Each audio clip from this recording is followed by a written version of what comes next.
Hello everyone. आज हम discuss करेंगे इंटरनल टेस्ट सोल्यूशन का पार्ट सी। प्रीवियस वीडियो में हमने पार्ट बी डिस्कस किया था, तो आज हम पार्ट सी डिस्कस करेंगे, जो स्पेशली फोकस करता है data pre processing for feedback analytics पर। फीडबैक डेटा रॉ होता है, उसे क्लीन और मीनिंग बनाना ज़रूरी है। तो चलिए सोल्यूशन देखते हैं। तो मैं पहले अपना पार्ट सी खोल लेता हूँ। यह है part C, data preprocessing for feedback analytics. ठीक है, ये है। अब 9 क्वेश्चन पर चलते हैं अपन। 9 क्वेश्चन अपना। ओके, सबसे पहले 9 क्वेश्चन देख लिया होगा आपने 9 क्वेश्चन।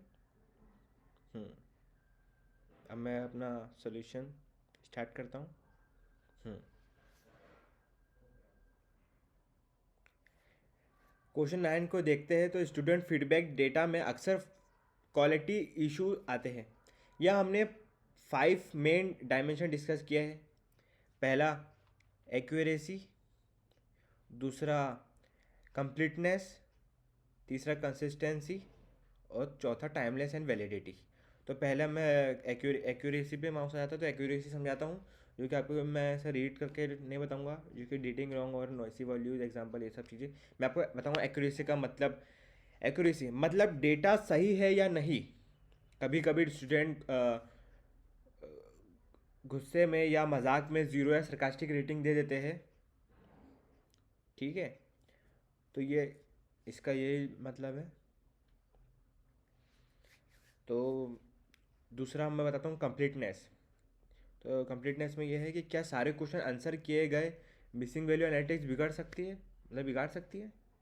तो कंप्लीटनेस भी हो गया। कंसिस्टेंसी अब देखते हैं हम। कंसिस्टेंसी क्या होता है, डेटा मैच होना चाहिए। ऐसा नहीं हो सकता कि टोटल स्कोर हाई हो पर इंडिविजुअल पैरामीटर लो हो। इसमें ये है, ये लिखा है। सब चीज़ मैं आपको अपनी लैंग्वेज में समझा रहा हूँ। अब आता है टाइमलेस एंड वैलिडिटी पर। ठीक है, डेटा सही टाइम पर, मतलब इसमें लिखा है ensuring data is collected at the right time and measure what it intend to measure. तो मेरे हिसाब से मतलब ये डेटा सही टाइम पे कलेक्ट होना चाहिए और वही मेज़र करे जो हम चाहते हैं। इसका मतलब ये है। तो ठीक है, अब आगे बढ़ते हैं हम। आगे बढ़ते हैं क्वेश्चन 10 पर। क्वेश्चन 10 जो हमारा होगा, हैंडलिंग मिसिंग वैल्यू।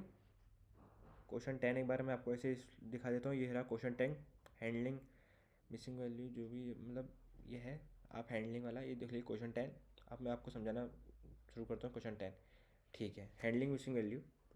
तो क्वेश्चन 10 डील करता है मिसिंग वैल्यू के साथ। अगर स्टूडेंट ने कोई फील्ड खाली छोड़ दी तो क्या करें। इसकी दो अप्रोचेस है, जो आपको स्क्रीन पे दिख रही है। दो अप्रोचेस, बेसिक अप्रोचेस और स्टैटिस्टिकल अप्रोचेस। ठीक है, जो भी ये लिखा हुआ है, इग्नोर, मैनुअल और कांस्टेंट इंप्यूटेशन। तो मैं आपको ये सबका मतलब समझाता हूँ। हाँ, अगर मिसिंग डाटा बहुत कम है, मतलब बहुत कम है, तो उस रो को इग्नोर कर दो या मैनुअली फिल कर दो। कांस्टेंट जैसे ज़ीरो या न्यूट्रल भी हो तो भी यूज़ कर सकते हैं, बट इसे भी बायस बायस बायस आ सकता है। इससे भी बायस आ सकता है, क्योंकि तो ये अपना बेसिक अप्रोचेस हो गया है। हम चलते हैं स्टैटिस्टिकल अप्रोचेस। ठीक है, ये बेटर होते हैं। आप मीन और मीडियन या मोड, आप मीन और मीडियन और मोड से रिप्लेस कर सकते हैं, या फिर क्लास क्लास बेस्ड इम्पुटेशन यूज़ कर से। जैसे उस स्पेसिफिक डिपार्टमेंट जैसे उस स्पेसिफिक डिपार्टमेंट पर आप जैसे कि, या फिर आप नहीं, नो नो, थोड़ा मुझे समझना पड़ेगा। ठीक है, तो ये बेटर होते हैं। पहली चीज़ तो आप मीन मीडियम या मोड से रिप्लेस कर सकते हैं। दूसरी, हाँ, या फिर क्लास बेस्ड इंपॉर्टेंट यूज़ कर सकते हैं। तीसरी, जैसे उस स्पेसिफिक डिपार्टमेंट के एवरेज ले लिया, जैसे कि आप देख सकते हो स्क्रीन पे। सबसे एडवांस है मॉडल बेस्ड, जहाँ हम एम एल यूज़ करें, वैल्यू प्रिडिक्ट करते हैं। ठीक है। अब आगे बढ़ते हैं हम क्वेश्चन नंबर 11 पर। ठीक है, 11 का पार्ट ए देख लीजिए आप। 11 का पार्ट ए, 11 क्वेश्चन और पार्ट ए पे हम डिस्कस करेंगे। ठीक है। हम्म स्मूथिंग रेटिंग, 11 का पार्ट ए में हमें रेटिंग का स्मूथ करना था। हमने बिन मीन मेथड यूज़ किया with depth of 3। Step simple है, डेटा को सॉर्ट किया, 3 3 के ग्रुप में बीन बनाए और हर ग्रुप का एवरेज निकाल लिया।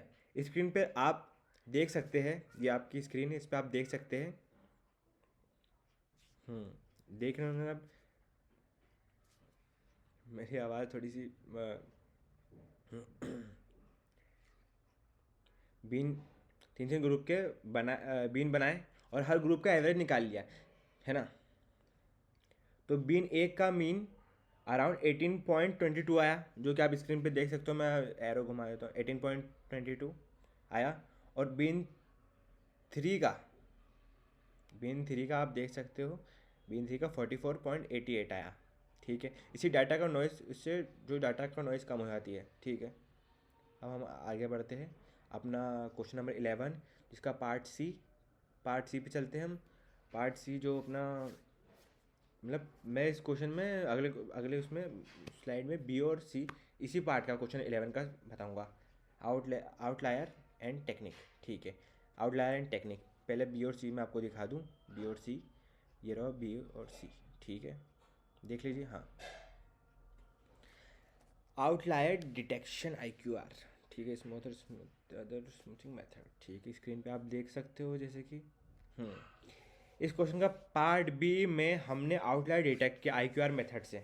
कैलकुलेशन के हिसाब से हमारा अपर फेंस 56 आया, जैसे कि आप देख सकते हो, ये अपना अपर फेंस 56 है। फिर डेटा में 70 वैल्यू थी, जो 56 से बड़ी है। जो 70 वैल्यू जो 56 है, ऑब्वियसली बड़ी बात है, बड़ी है। क्लियरली एन आउटलायर, ये क्लियरली एक आउटलायर है, आउटलायर बोल रहा हूँ, आउटलायर है। अभी पार्ट सी जो अपना है, पार्ट सी में हमने डिस्कस किया कि स्मूथिंग के लिए बीन, मीडियन या क्लस्टरिंग भी यूज़ कर सकते हैं, जो आउटलायर के अगेंस्ट रोबस्ट होते हैं, है ना। अब चलते हैं, आगे बढ़ता हूँ मैं। क्वेश्चन नंबर 12, जो कि आप देख लीजिए। क्वेश्चन नंबर 12, अब 12 को एक्सप्लेन करते हैं हम। Data integration and challenges. तो ठीक है, क्वेश्चन नंबर 12 फोकस करता है डेटा इंटीग्रेशन पर। क्वेश्चन नंबर 12 देख लेते हैं, एक बार मैं भी देख लेता हूँ।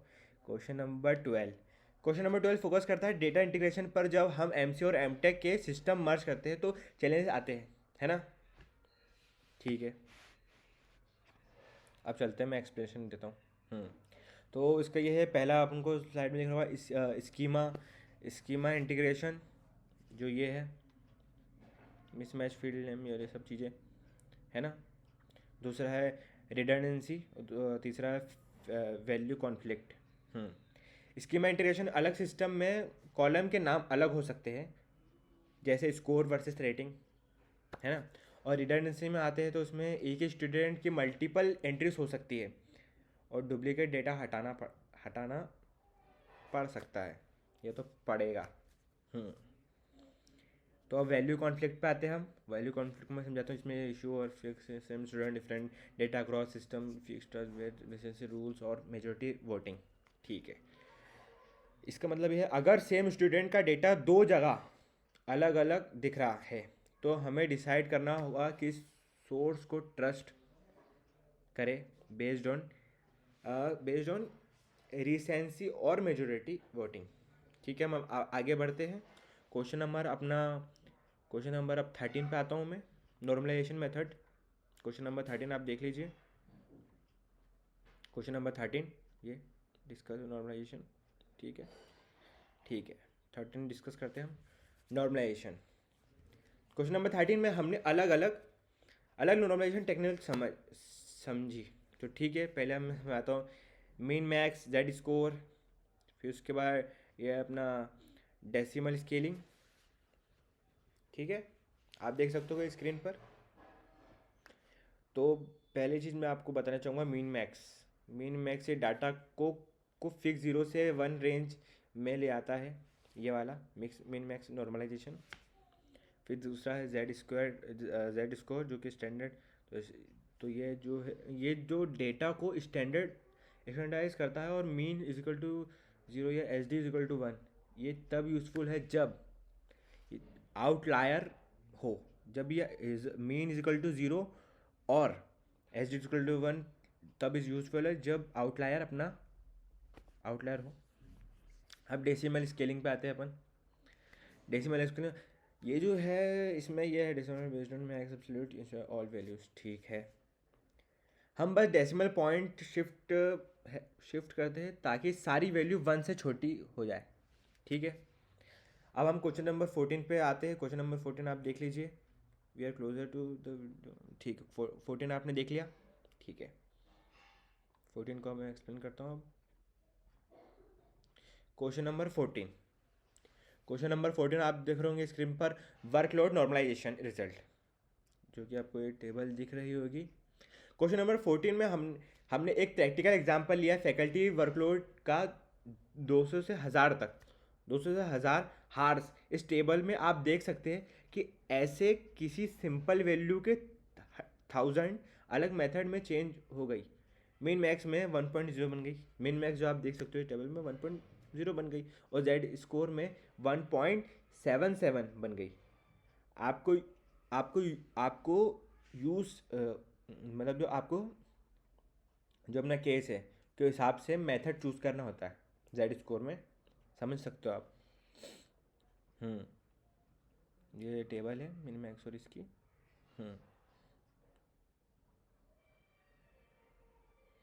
चलो हम आगे बढ़ते क्वेश्चन नंबर 15 पर।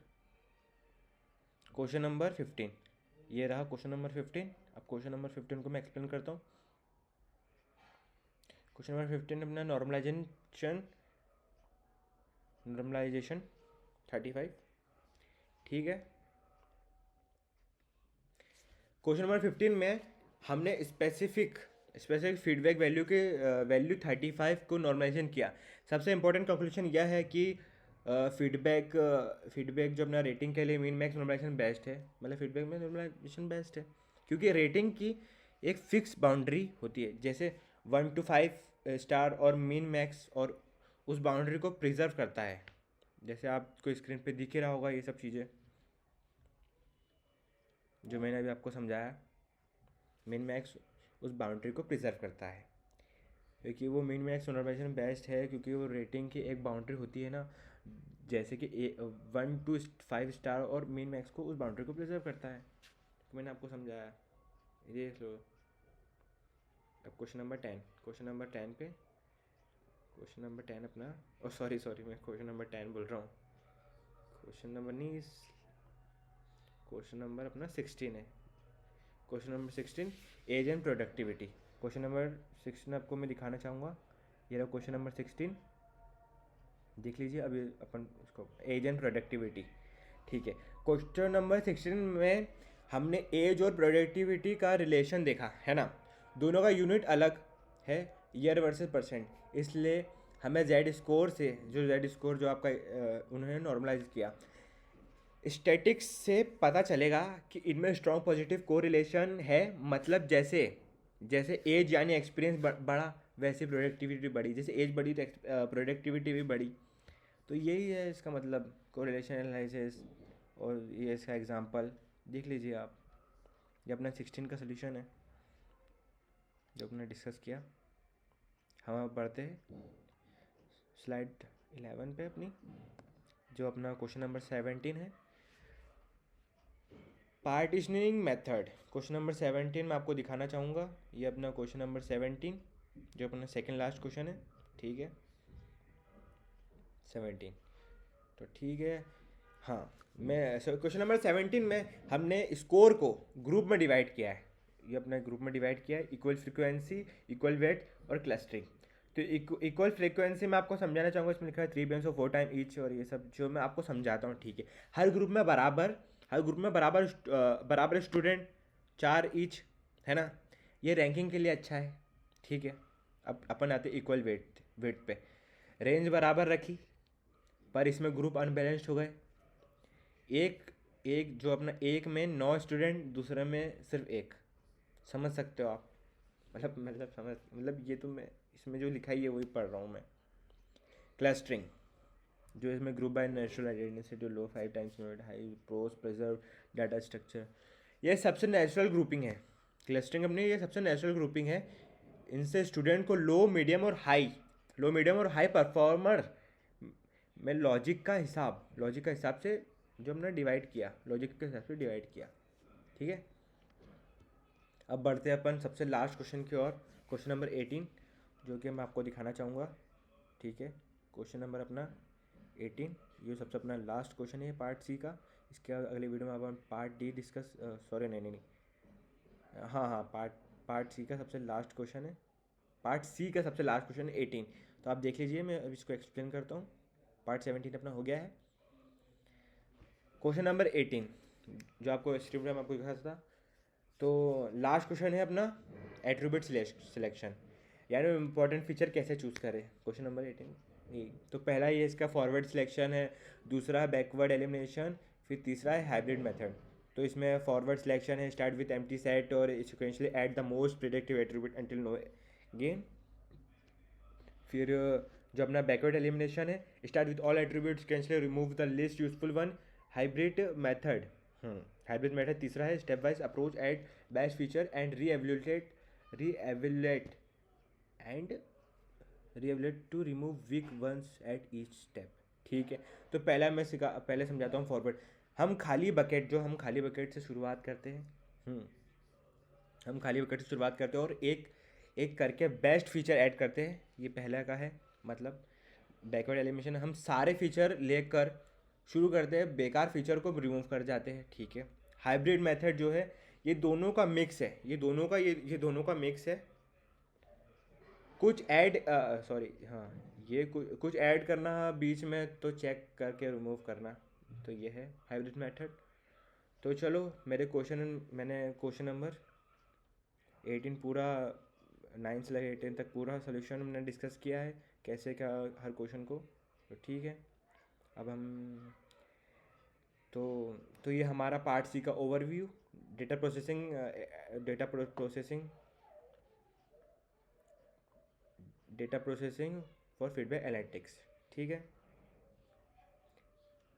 बेस है। अगर ये सही होगा तो भी हमारे रिजल्ट एक्यूरेट आएंगे दोस्तों। तो ठीक है, थैंक यू आज के लिए इतना वीडियो, बाकी तो इसमें इमोशंस और ये सब है। तो ठीक है, थैंक यू। अगर आपको मेरा वीडियो पसंद आया तो लाइक शेयर एंड सब्सक्राइब। अब हम बढ़ते हैं अगले वीडियो में, पार्ट डी को हम डिस्कस करेंगे इंटरनल टेस्ट 1 के। ठीक है, थैंक यू।